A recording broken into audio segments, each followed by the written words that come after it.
Tema bulan ini, di awal bulan April ini adalah memiliki hati yang suci, ada jaminan melihat Allah. Kayaknya sunyi senyap nih. Oke, saya ulangin lagi.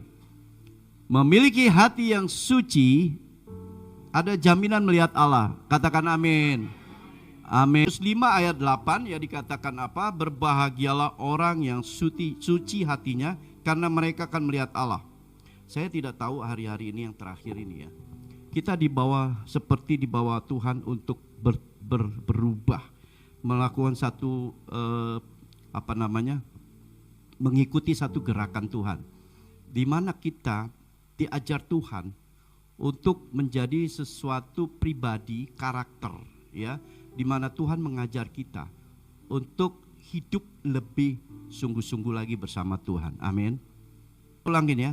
Saya percaya hari-hari yang terakhir ini Tuhan sedang membawa kita ya masuk ke dalam satu proses di mana kita akan diubah karakter-karakter kita. Amin.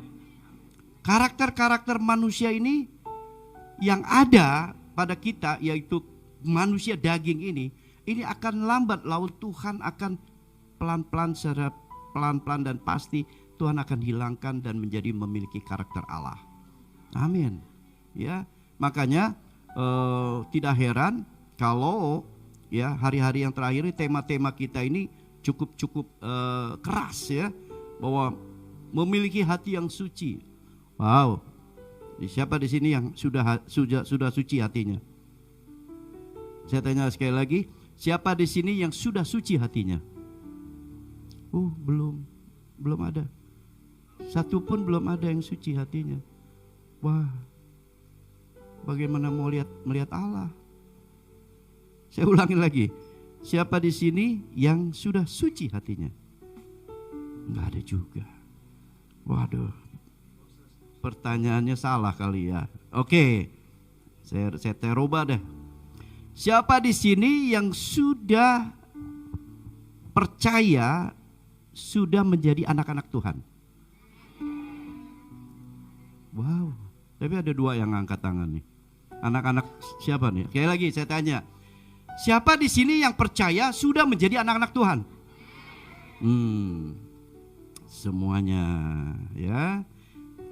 Udah pede ya kalau ditanya anak-anak Tuhan percaya, amin semua. Tapi kalau ditanya sudah suci hatinya, belum. Proses, Pak. Berarti bilang proses. Oke, kita ini. Tapi gini ya, saudara percaya bahwa kita sudah anak-anak Tuhan. Wah, senang sekali saya dengarnya ya. Senang. Tapi tahu nggak saudara? Itu kan baru statement saudara. Itu kan baru perasaan saudara kan, bahwa sudah jadi anak-anak Tuhan kan. Tapi apakah Tuhan, persoalannya saya tanya, apakah Tuhan sudah merasa bahwa kalian anak-anak Tuhan? Amin. 3, 4, ada yang ragu-ragu juga. Saya tanya sekali lagi, apakah Tuhan yakin nih Tuhan ini sudah merasa bahwa kalian anak-anaknya Tuhan? Nah, jadi gini. Gak apa-apa kita pagi ini kita bikin bingung semua ya. Banyak orang percaya ya, yang ingin disebut anak-anak Tuhan. Benar kan? Setuju dong? Banyak kita nih yang percaya Tuhan ingin disebut anak-anak Tuhan. Tetapi untuk mempunyai hati yang suci, nanti dulu. Kalau Bapak kita kudus, anaknya harus kudus gak? Amin kan? Kayaknya 3 orang yang Bapak kita kudus, anak harus kudus gak? Amin. Makanya saya bilang, kita boleh pede, kita boleh merasa bahwa kita anak Tuhan. Tapi Tuhan merasa enggak bahwa memiliki kita sebagai anak-anaknya? Apakah kita sudah kudus? Apakah kita sudah suci? Ini pertanyaan loh. konsep itu datangnya bukan dari kita loh. Jangan pernah mendowngrade konsep Allah. Kuduslah kamu, sebab aku kudus. Itu kata Tuhan loh. Jangan mendowngrade konsepnya Allah. Hati-hati. Aku sempurna, hendaklah engkau sempurna. Itu kata Allah. Jadi seringkali kita sebagai anak-anak, orang-orang percaya, tanpa sadar ya, mendowngrade konsepnya Allah. Bahkan lebih ekstrim lagi di luar sana, bukan di sini. Saya percaya di sini nggak ada. Di luar sana mereka bilang, oh saya sudah percaya Yesus, saya pasti selamat, saya pasti masuk surga. Ya betul, nggak salah. Ayatnya juga ada kok yang mengatakan begitu. Asal kau percaya Yesus, engkau akan selamat. Nah ini dijadikan dasar mereka untuk hidup tetap di dalam daging. Saya percaya hari ini kita harus belajar. Kita harus belajar apa yang Tuhan mau, bukan yang kita mau. Kita harus percaya bahwa Tuhan itu memberikan firman-Nya. Itu bukan berarti kita tidak bisa lakukan. Dia pasti berikan firman itu, pasti bahwa itu kita bisa lakukan. Masalahnya saudara mau atau tidak, saudara mengerti atau tidak, itu persoalannya. Ya. Saya hari-hari ini saya renungkan firman Tuhan. Banyak orang merasa bahwa aku percaya Yesus, aku pasti selamat, dan aku anak Tuhan. Makanya gak heran ya, ada istilah di kita, di lingkungan gereja, aku anak raja, engkau anak raja. Ya kalau kita anak raja, kita bisa semaunya mengklaim. Ya. Tetapi apa yang terjadi? Kita sendiri hidupnya masih belum benar di mata Tuhan. Seringkali kita tanpa sadar, seringkali kita mendukakan Tuhan. Karena apa? Kita tidak masuk di dalam dimensinya Allah. Kita masih masuk di dalam dimensinya kita. Bagaimana mungkin Tuhan bisa terkoneksi dengan kita kalau kita salah jalur? Menurut kita baik, tapi apakah baik buat Tuhan? Belum tentu.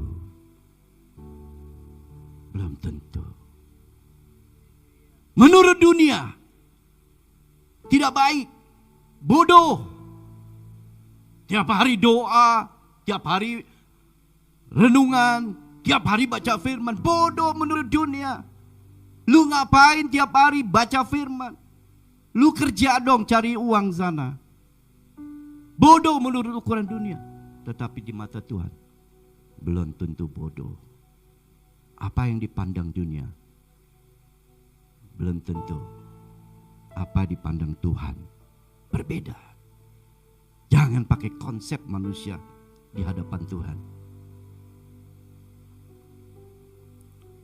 Saya cuma ingatkan, kita sebagai anak-anak Tuhan harus mengerti bagaimana kita harus hidup selayaknya sebagai anak-anak yang kudus. Karena Allah kita kudus. Jangan main-main di hari-hari yang terakhir ini. Karena kesempatan, waktu tidak bisa kita ulang lagi. Waktu sudah semakin habis, sudah semakin menjelang malam, kata Tuhan.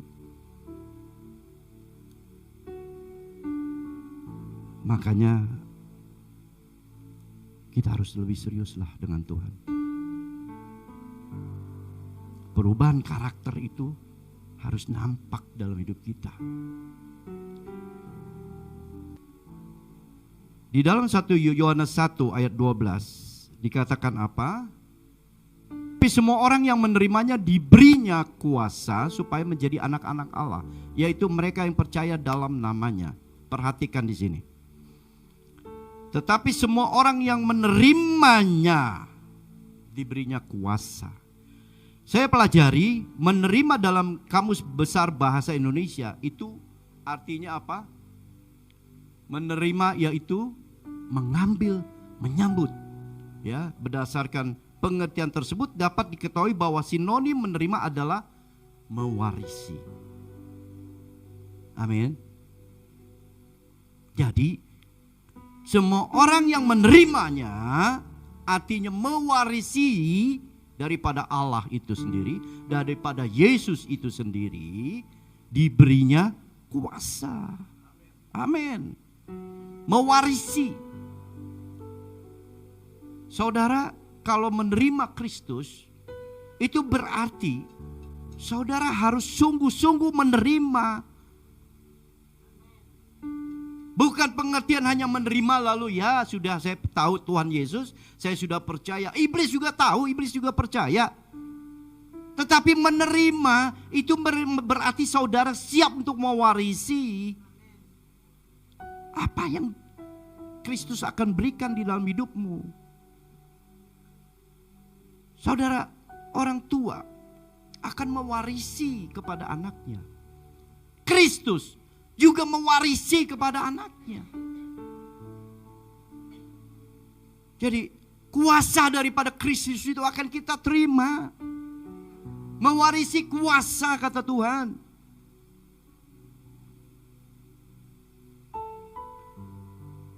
Kita menerima, seringkali kita menerima Kristus. Kita hanya berpikir, oh ya sudah percaya, ya sudah. Selesai. Ini hidup saya Tuhan. Yang penting saya sudah percaya Engkau Tuhan. Makanya gak heran tadi kesaksian hambanya Veronica yang lahir. Ya, tadi saya sempat berbincang-bincang dengan beliau. Bapaknya pendeta, ibunya pendeta. Akhirnya apa? Iblis menarik. Jadi jangan berpikir bahwa saudara sudah percaya, selesai hidup saudara. No, belum. Iblis itu seperti singa yang mengaum-ngaum, berada di sekeliling kita. Dia mencari kelemahan kita, dia sikat kita. Dia masuk, ya, dia curi kita, bahkan dia mau bunuh kita. Dia binasakan kita. Itulah iblis.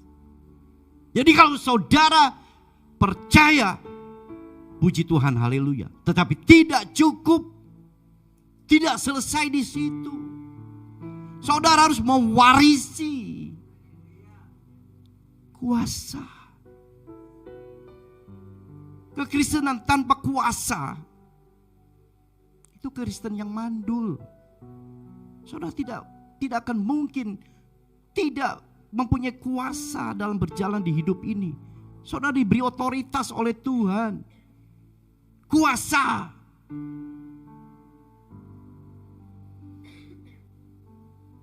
Mewarisi juga harus artinya mewarisi apa yang Bapak punya, itu juga menjadi milik kita. Apa yang Bapak teladani itu juga menjadi teladan buat kita. Saudara sudah meneladani apa yang Tuhan kerjakan dalam hidupnya. 3,5 tahun dia sudah meneladani bagi kita semua. Saudara sudah meneladani Kristus? Kita buka 1 Petrus 2 ayat 21 sampai 24. Sebab untuk itulah kamu dipanggil, ya. Aduh, jangan saya deh yang baca, teman-teman semua ya, yang baca yuk, jemaat semua ya. 1, 2, 3.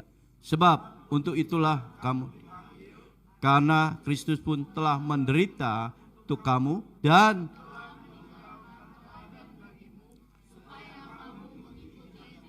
amin. Amin. Jelas apa di sana dikatakan?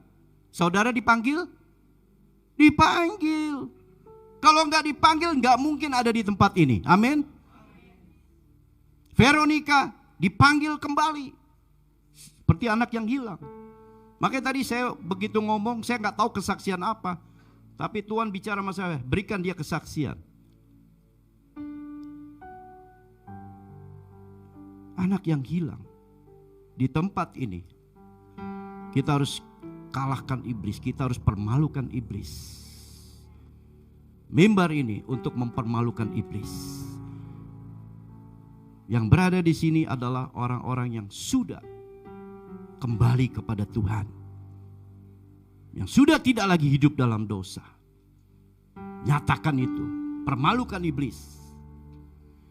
Jadi kita dipanggil karena Kristus telah menderita. Saudara, kalau nanti saudara diberi kesempatan untuk pergi ke Yerusalem, kita akan lihat di mana tempat Yesus disiksa. Saudara akan menangis sejadi-jadinya. Ya, saya bilang sama Daisy tadi, kamu harus berangkat ke Israel. Ya, karena saudara, Israel itu tempat yang paling indah. Saya pergi ke beberapa tempat, tapi saya dengan istri saya selalu rindu untuk datang ke Israel. Pada saat kita berada di tempat di mana Kristus pernah berada di situ, kita sampai hari ini kita bisa rasakan apa yang dia alami, penderitaannya. Mungkin kita hanya bisa merasakan 1-2% daripada apa yang dia alami. Tapi itu juga sudah membuat hancur hati kita. Penderitaannya luar biasa. Dan dia telah meninggalkan apa? Teladan bagimu. Supaya apa? Kamu mengikuti jejaknya. Ini loh, warisan yang ditinggalkan oleh Kristus adalah teladan. Teladan, dan kita harus mengikuti jejaknya. Katakan amin. Ya, ini yang harus terjadi dalam hidup kita. Bukan hanya sekedar percaya. No, belum cukup, saudara. Dia begitu besar penderitaannya, begitu berat penderitaannya. Jadi kalau kita sekarang mengikuti teladan yang dia tinggalkan, wow, itu belum seberapa.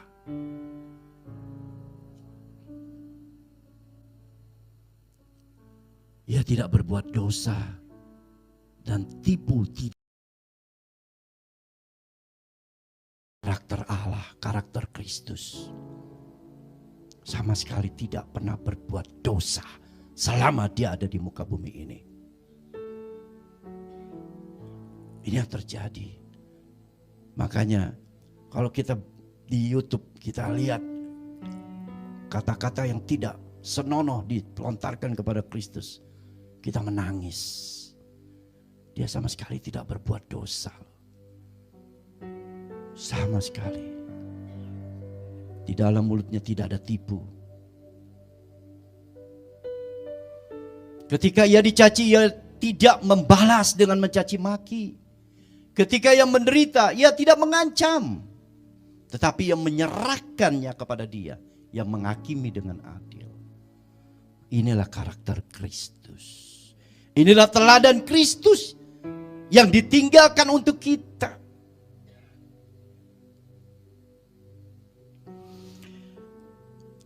Kalau kita dipanggil, berarti ada yang tidak dipanggil, betul ya? Saudara dipanggil, berarti di luar sana banyak yang tidak dipanggil. Bangsa pilihan cuma satu di dunia ini, yaitu siapa? Israel. Itulah otoritas Tuhan loh. Jangan saudara katakan, oh Tuhan gak adil loh. Kok cuma Israel doang yang jadi bangsa pilihan? Kenapa bangsa lain gak dipilih? Itu bicara otoritas. Jadi kalau saudara dipilih, itu bicara otoritas. Makanya kalau saudara dipanggil, saudara harus bersyukur. Saudara mengucap syukur. Saudara menjadi bilangan orang-orang yang dipanggil Tuhan.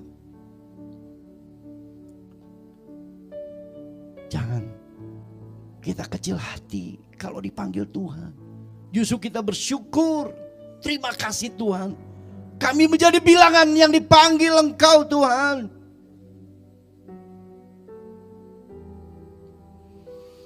Makanya konsep Tuhan bukan konsep kita. Rancangan Tuhan bukan rancangan kita. Jangan pernah kita atur-atur Tuhan.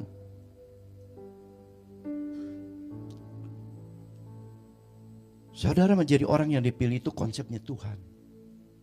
Bukan konsep manusia. Saya juga orang berdosa. Dosa saya banyak, masa lalu saya kelam. Tapi kalau Tuhan pakai hari ini sebagai hambanya, itu bicara otoritas Dia.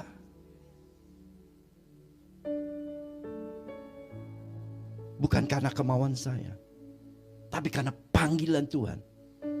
Dan saya responi panggilan itu. Begitu juga hamba-hamba yang lain di sini. Saya sudah dengar banyak kesaksian mereka juga.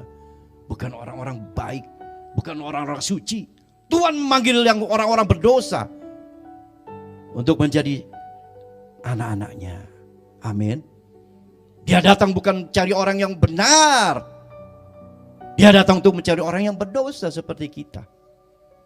Tetapi bagaimana kita mau diproses Tuhan untuk menjadi anak-anak yang kudus. Itu yang menjadi persoalannya. Amin. Keteladanan Kristus itu adalah satu konsep yang ditinggalkan Tuhan.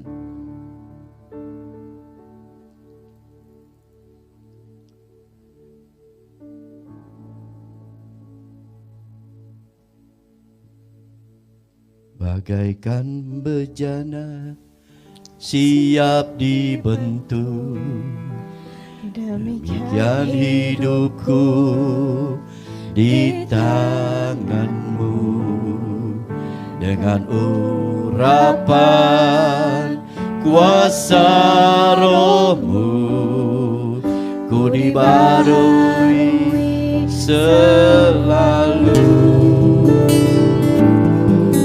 Jadikanku Allah dalam rumahmu. Inilah hidupku di tanganmu. Bentuklah seluruh rencanamu. Pakailah sesuai rencanamu. Ku mau seperti Yesus. Mau seperti-Mu Yesus. Sempurnakan selalu dalam segenap jalanku.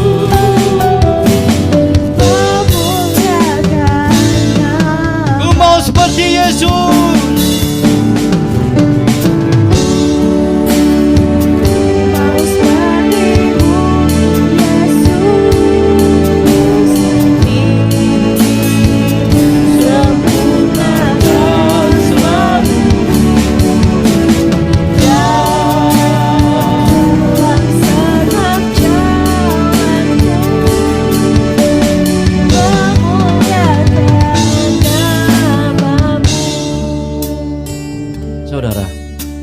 Menjadi mustahil kalau kita tidak mau melakukan keteladanan Kristus, lalu kita mau disebut anak-anak Tuhan.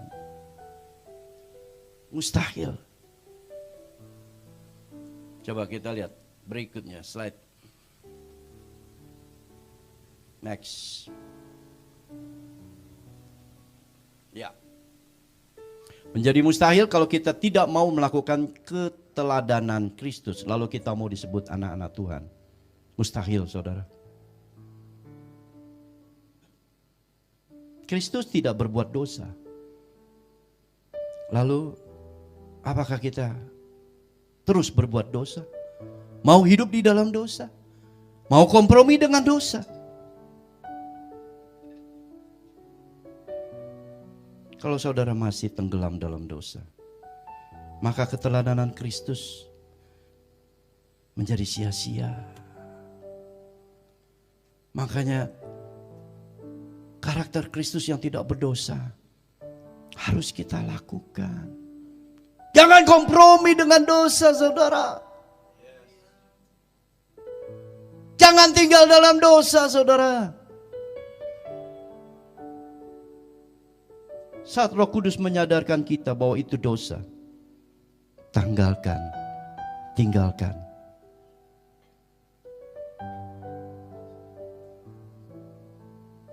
Yang kedua, tidak ada tipu, kebohongan, dolak-dalik dalam mulutnya. Setiap perkataan Kristus mengandung kebenaran. Amin. Tidak ada tipu, tidak ada kebohongan dalam mulut, setiap mulut perkataan yang keluar dari mulutnya. Saudara, apakah masih hidup suka berbohong kepada istri, kepada suami, kepada saudara, kepada teman-teman? Apakah kita masih hidup dalam kebohongan? Kalau masih dalam kebohongan itu, kita belum melakukan keteladanan yang Kristus berikan kepada kita. Oleh sebab itu, mari kita berubah. Usahakan kita terbuka apa adanya. Jangan simpan dosa. Sekecil apapun dosa, Tuhan tahu.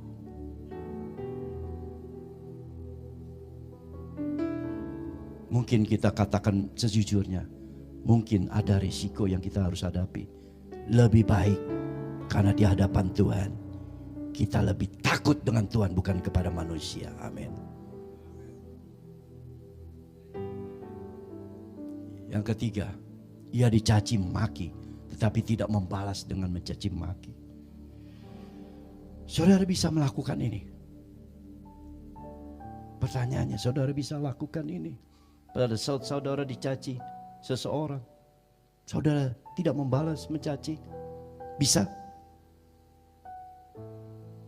Pada saat saudara difitnah, pada saat saudara dihina, pada saat saudara dihianati, apa yang saudara lakukan? Apa saudara melawan? Apa saudara berbalik menyerang mereka? Ini pertanyaan. Yesus dibawa ke Bukit Golgota. Dia yang tidak berdosa, menderita, disalib. Tidak keluar satu kata pun. Tidak membalas. Bahkan Yesus mengampuni mereka semua itu. Menjadi satu hal yang perlu kita renungkan kalau kita mengaku sebagai anak-anak Tuhan. Kita harus responi setiap kejadian dalam hidup kita dengan sikap yang benar di hadapan Tuhan, sesuai dengan keteladanan yang Tuhan berikan kepada kita. Respon ini menjadi penentu apakah teladan Kristus sudah kita kerjakan atau belum. Jangan kita mengatakan anak-anak Tuhan, tetapi kita begitu disenggol kita marah. Begitu ditegur kita marah. Begitu kita ditegur, kita menjadi sensi. Tidak mau lagi datang ke gereja. Tinggalkan pelayanan. Saya seringkali mendengar dari luar di sana, orang yang tinggalkan gereja karena kecewa dengan pendetanya. Banyak sekali yang terjadi seperti hal itu. Saudara, Keteladanan Kristus. Keteladanan Kristus. Hanya dibicarakan saja, tapi dikerjakan. Kalau saudara belum bisa merespon seperti yang Tuhan respon dalam penderitaannya,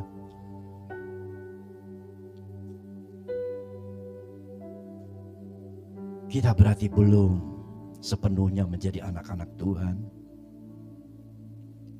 Hari ini, bulan ini kita belajar bagaimana kita memiliki hati yang suci agar kita bisa melihat Allah. Yang keempat, hidup di dalam kebenaran. Bantu saya.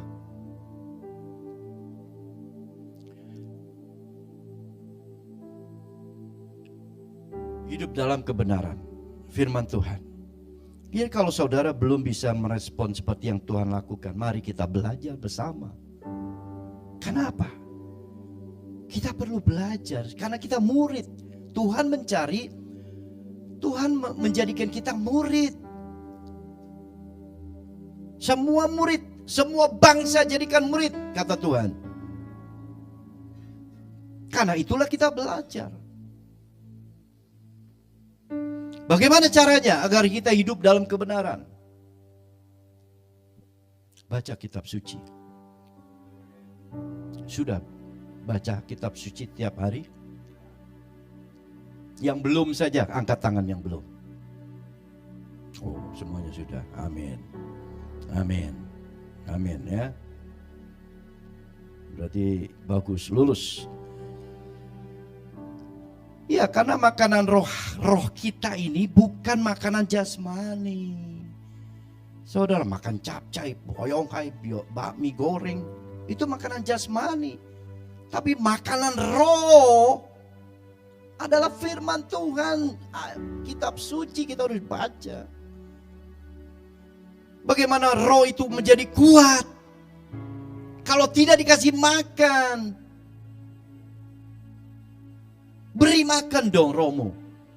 Karena pada saat roh itu menjadi kuat, wow. Persoalan saudara yang terjadi dalam hidupmu akan menjadi biasa-biasa kok. Tapi saudara, kalau rohmu kecil, tidak bertumbuh, setiap persoalan yang terjadi akan menjadi besar. Tidak jarang orang yang akhirnya depresi, stres, akhirnya bunuh diri. Betul? Satu keluarga bunuh diri karena apa?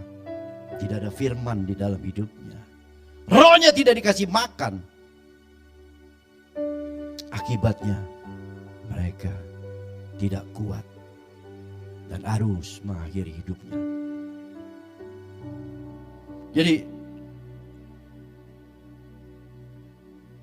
roh itu pada saat kita kasih makan, wow, dia akan sehat, saudara.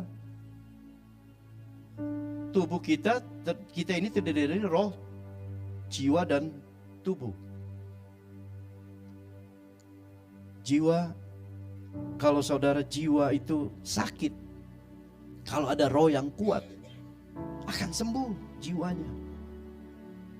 Kalau tubuh sakit, kalau ada roh yang kuat, akan sembuh tubuhmu.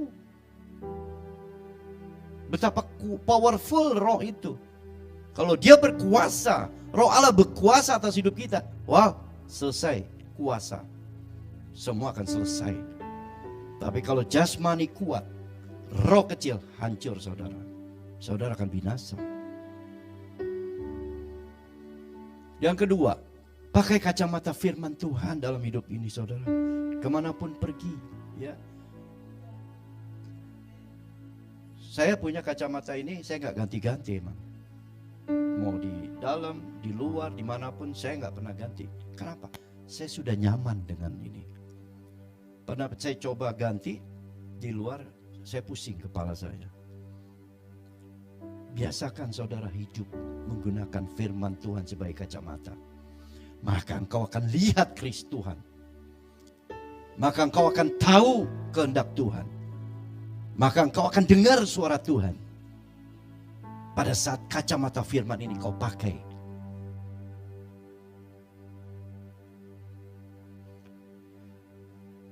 Pada saat serangan saudara, serangan hidup itu, siapa di sini yang tidak punya masalah? Wow, semuanya punya masalah. Saudara, kalau saudara punya masalah, begitu kita pakai kacamata rohani kita, apa yang kelihatan? Tuhan baik, Yesus baik. Oh, terima kasih Tuhan atas masalah ini. Terima kasih Tuhan. Engkau berarti engkau sayang, engkau akan melakukan kuasa. Dan kita percaya kita sebagai umat pemenang. Karena apa? Kita pakai kacamata rohani. Kita pakai kacamata firman Tuhan. Amin. Pada saat kita tinggalkan kacamata ini, wah, gelap, pusing Tuhan. Saya nggak tahu saya mesti kemana Tuhan. Jadi hidup pakailah kacamata firman Tuhan. Sehingga saudara bisa melihat Tuhan. Saat kita pakai, hati kita bersih, hati kita suci. Disitulah saudara melihat Tuhan. Tuhan gak jauh. Dia ada di dalam hidupmu. Tapi bagaimana saudara bisa melihat Tuhan? Bagaimana sikap hatimu? Bagaimana hatimu? Kotor atau bersih?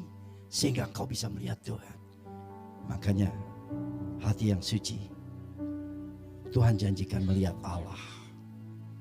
Kita mampu melihat Allah. Kenapa hati yang suci? Jangan pernah isi hatimu dengan hal-hal yang kotor.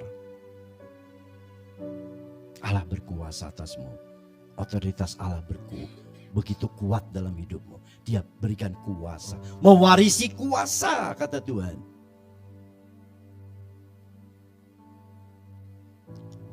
Hari ini, sebentar kita akan masuk dalam perjamuan kudus. Apa yang Tuhan inginkan dari kita semua? God wish apa dari kita semua? Ikuti teladan aku, kata Tuhan. Hiduplah dalam kebenaran. Itu yang Tuhan mau. Aku sudah memilih kamu. Engkau sudah menjadi umat pilihan. Jangan sia-siakan. Banyak yang tidak terpilih loh di luar sana. Kalau saudara sudah menjadi umat pilihan, haleluya, puji Tuhan. Aku sudah mati untuk kamu. Dia menderita untuk kita. Masa kita sia-siakan penderitaan Tuhan? Selagi masih ada waktu, sucikan hatimu. Amin. Mau berkomitmen untuk menyucikan hati kita? Mulai hari ini kita belajar sucikan hati kita.